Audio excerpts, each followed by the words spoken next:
വിശുദ്ധ ഖുർആനിൽ മഹാനായ ഇബ്രാഹിം നബി അലൈഹി സ്വലാത്തു വസ്സലാം നടത്തിയ പ്രാർത്ഥന രണ്ട് സ്ഥലത്ത് അള്ളാഹു പ്രത്യേകം എടുത്തു പറയുന്നുണ്ട്. റബ്ബി ജഅൽ ഹാദൽ ബലദ ആമിന,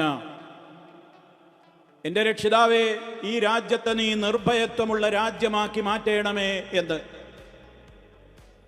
തൻ്റെ പ്രിയപ്പെട്ട പ്രിയതമയെയും കൈക്കുഞ്ഞിനെയും മരുഭൂമിയിൽ ഒറ്റക്കാക്കി തിരിഞ്ഞു നടന്നു പോകുമ്പോൾ മഹാനായ ആ പ്രവാചകൻ പ്രാർത്ഥിച്ചത്, മറ്റെന്തിനേക്കാളും മുന്നേ പ്രാർത്ഥിച്ചത് അവർക്ക് നിർഭയത്വം നൽകണേ എന്നായിരുന്നു. നിർഭയത്വം നൽകപ്പെടുക എന്നുള്ളതാണ് ഏറ്റവും വലിയ വിധത്തിലുള്ള നിഅമത്തെന്ന് നമ്മൾ തിരിച്ചറിയണം. ധാരാളം സമ്പത്തുണ്ടായതുകൊണ്ടോ സൗകര്യങ്ങളുണ്ടായതുകൊണ്ടോ ഒരു പ്രയോജനവും മനുഷ്യന് ലഭിക്കുകയില്ല. അവൻ്റെ മനസ്സ് അസ്വസ്ഥ കലുഷിതമാണെങ്കിൽ, ഭയചകിതമാണെങ്കിൽ, ഭയപ്പാടോടുകൂടെ എന്തുണ്ടായിട്ടും കാര്യമില്ല. മറിച്ച് മനുഷ്യനുണ്ടായിരിക്കേണ്ടത് അമ്നാണ്, നിർഭയത്വമാണ്, അമാനാണ്, അവന് സുരക്ഷിതത്വമാണ് അവനുണ്ടായിരിക്കേണ്ടത്.